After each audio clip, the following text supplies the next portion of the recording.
Kung bago po kayo sa channel na ito, nang lambing po kami na i-subscribe ang aming channel para masundan nyo pa ang aming mga ginawang mga videos at mga travels. Dahil pinangako namin lahat ng aming makikitang mga maganda ipapakita namin sa inyo, at lahat ng mga kwento pag-usapan natin. Sana ma-enjoy mo to.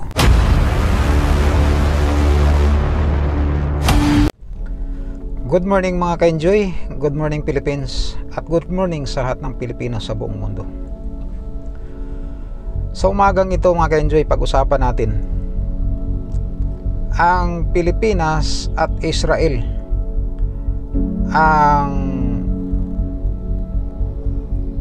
pagkahalintulad ng dalawang bansa ng Pilipinas at Israel dito sa mundong ibabaw. Maraming bagay, maraming mga pangyayari na magkahalintulad ang dalawang bansa na ito, ang Pilipinas at saka Israel. Mula noon hanggang ngayon at hanggang sa hinaharap, hanggang matapos ang mundo. Kung ano yung naranasan ng Israel, halos naranasan ng Pilipinas, at kung ano pa yung dadanasin ng Israel at dadanasin ng Pilipinas din. Siguro kailangan nating ikumpara, dahil halos tayo lang din ang may kahalintulad sa bansang Israel. Uunahin natin ang history, yung kapanahonan na hindi pa, wala pang mga historian. Sa Israel may mga kasaysayan na sa Biblia. Ang Pilipinas wala gaanong naitala, dahil tayo ang historian dito na nung panahon na ng Espanyol. Ang Israel, mayroon silang kasaysayan sa Biblia. Unahin natin ang Israel. Di ba po ang Israel isang pangalan ng tao? Ito ang apo ni Abraham, si Jacob.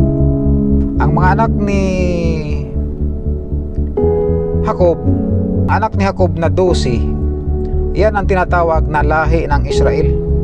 The 12 tribes na kung ititrace natin, yun ang mga Jewish na nagkawatak-watak paikot ng Mediterranean Sea. Maraming bansa ang pinuntahan nila noong panahon na gustong ubusin ang kanilang lahi. Medyo mas masakit lang yung nangyari sa Israel, dahil nga gustong ubusin ang lahi nila. Pero doon muna tayo sa Ehipto. Hindi naman to pinuntahan sila ng Ehipto na sasakupin. Ang nangyari dito, dahil yung umabot ang tagutom sa lugar na yan, yung Liban, yung Middle East at saka Africa. Ang Ehipto lang ang mayroong maraming pagkain, dahil nga tinulungan sila ni Joseph, yung anak ni Jacob, na mabigyan ng kahulugan ang mga panaginip ni Paraon. Diba? Ganon yun, na ang mga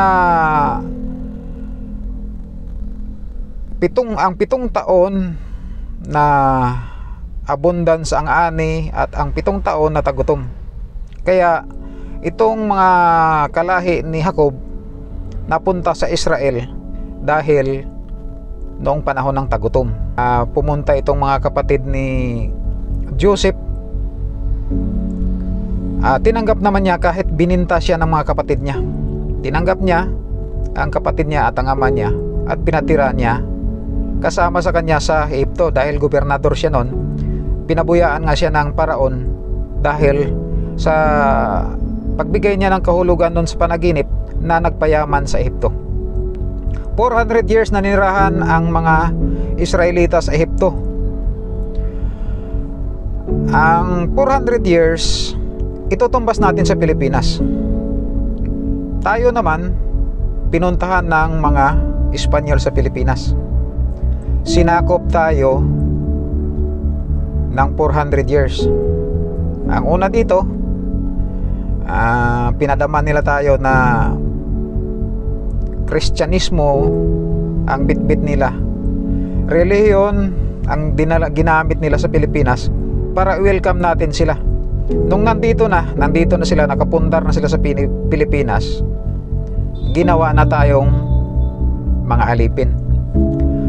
Ang Israel, ginawa din silang alipin sa Ehipto dahil nung wala na si Joseph, tinanggalan na nila ng kapangyarihan ang mga Israelita. Wala nang binigyan ng pwesto sa gobyerno sa Ehipto, kundi ginawa silang mga alipin. Parang tayo lang sa Pilipinas, 400 years tayong hinawakan ng Espanyol, sila naman 400 years na alipin ng Ehipto. Di ba magkahalintulad? Magkaiba lang dahil ang Israel talagang gustong burahin sa mundo. Lahat ng lahi ng Israel gustong patayin. Ang haba ng kwento, mula sa kapanahonan ng Roma, kapanahonan ni King Titus, 70 AD, dinurog ang Jerusalem, walang iniwan kahit isang nakatayong bahay. Pati ang templo ni Solomon winasak, na kahit isang poste walang naiwan. Yun ang tinatawag ngayon na Temple Mount, ang pinakahuling lugar dyan sa Jerusalem o sa West Bank. Tapos pagkatapos ng kapanahonan ni, di ba, kapanahonan ni ni King Titus, Jesus Christ yun, 70 AD. After 200 years, 350 AD, ito namang si Constantino. Anong ginawa ng Constantino? Talagang hinanap niya lahat ng believers. Halo na to, Judaism ka, Christianism, lahat ng believers, yung tinatawag na lahat ng naniwala sa Diyos, talagang ipapatay ni Constantino. Sinundan pa ito yung Holocaust, yung gusto silang ubusin ni Hitler. Pinapatay lahat ng mga Jewish. Ano na to? Talagang about Jewish na lang. Hinanap lahat ng Jewish at gustong patayan lahat ni Hitler. Kahit wala na sila sa Israel, wala na sila doon sa Levant na region, nasa Europe sila, gusto pa rin silang patayin o ubusin ang lahi nila. Si Hitler naman ang gumawa nito. Ito yung Holocaust. Ang mga survivor sa Holocaust, yun, mayroon nakadating sa Pilipinas. May 1,200 na mga Jewish nakarating sa Pilipinas. Tinanggap ni Presidente Manuel Quezon. Yung ibang lugar, napunta sa Amerika, napunta ng Russia. Noong 1948, bumalik sila sa Israel at naitayo yung the State of Israel. Nagkaroon na sila ng sarili nilang nasyon, the State of Israel, May 14, 1948. At bumalik lahat ng mga Jewish mula sa Amerika, mula sa Russia, mula sa Morocco. Yan ang mga kilalang lugar na kung saan sila marami. Dahil yung nasa Poland, nasa Germany, yun yung 6 million na mga Jewish na pinatay ni Hitler. Yung 5 million na naiwan, yun yung nakalayas sa Europe, at saka yung nasa Iraq, nasa Morocco at sa Russia. Yun lang yung mga remaining na Jewish. Bumalik sila 1948 at naging independente. Binigyan sila ng kalayaan, ipundar yung sarili nilang bansa. Ang Pilipinas naman,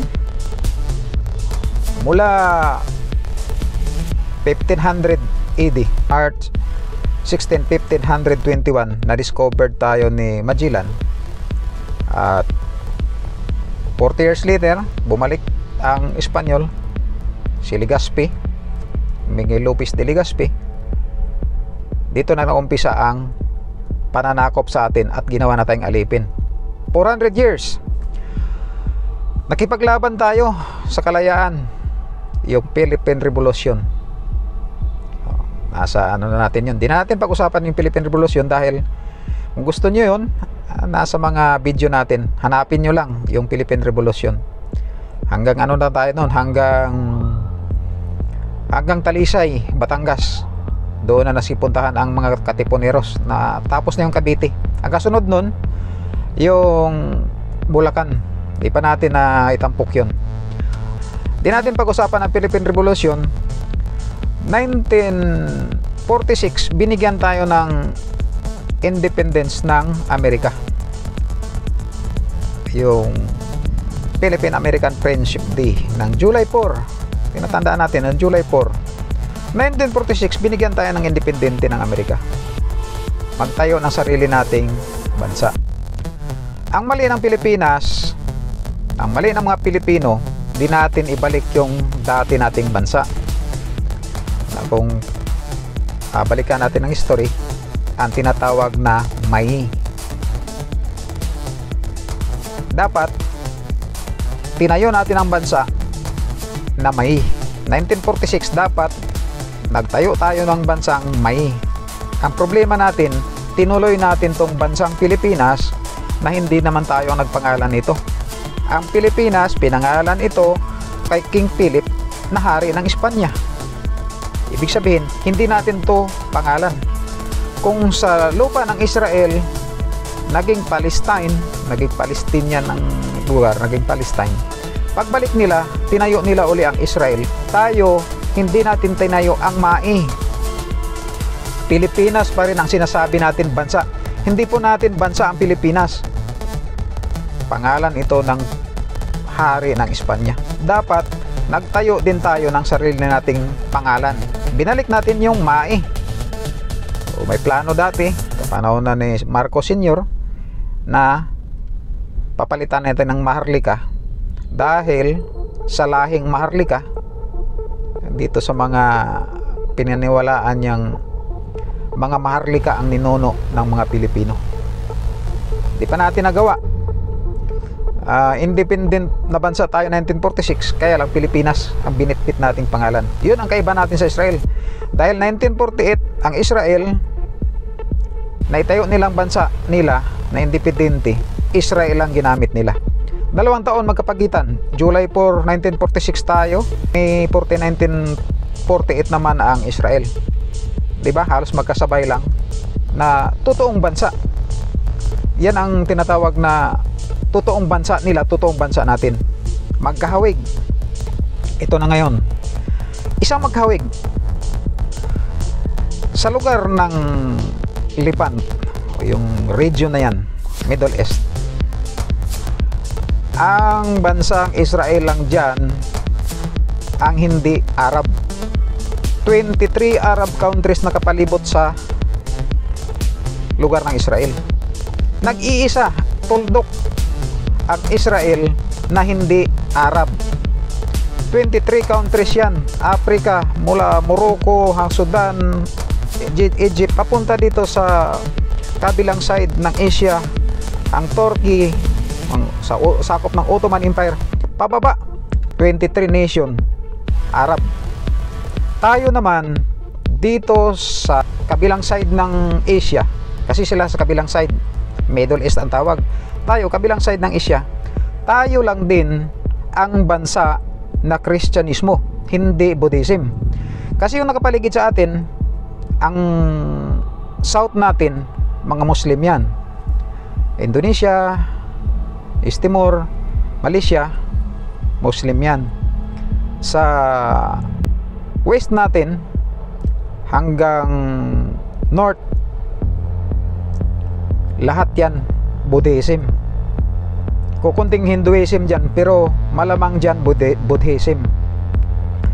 Tayo lang din sa region na ito, tayo lang ang Christian. Sa lugar naman, sa region naman ng Israel, sila lang din yung hindi Arab. Sila yung hindi naman sila tinatawag na Christian doon dahil Jewish, sila yung original. Di naman tayo pwedeng maging Jewish. Christian tayo. Yun ang kaibahan.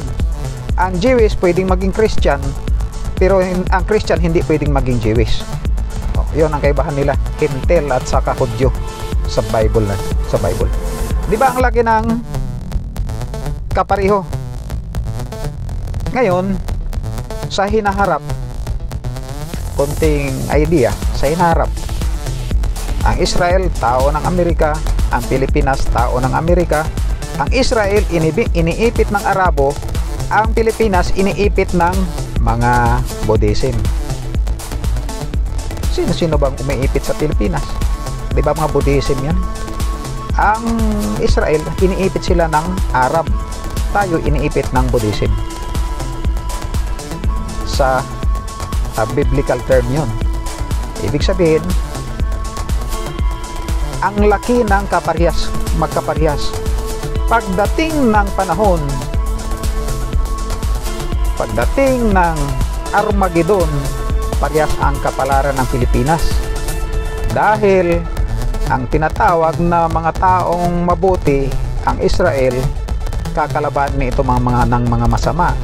Kung tayo dito sa kabilang side ng Asia, tayo ang tinatawag na mabuti, kakalabanin tayo ng masama.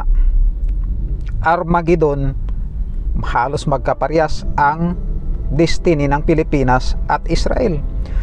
Sa ngayon, kung pupulbusin ng Arab, alam naman natin Iran yan, kung pupulbusin sila, yon, tayo naman pupulbusin tayo ng China, sila pupulbusin ng Iran, susuportahan ng Russia yan, halos parehas ang kapalaran. O dito lang muna tayo, ibang ano naman, sa susunod ibang point of view naman pag-usapan natin. Maraming salamat po sa pagsuporta niyo sa aming channel. God bless po and more power.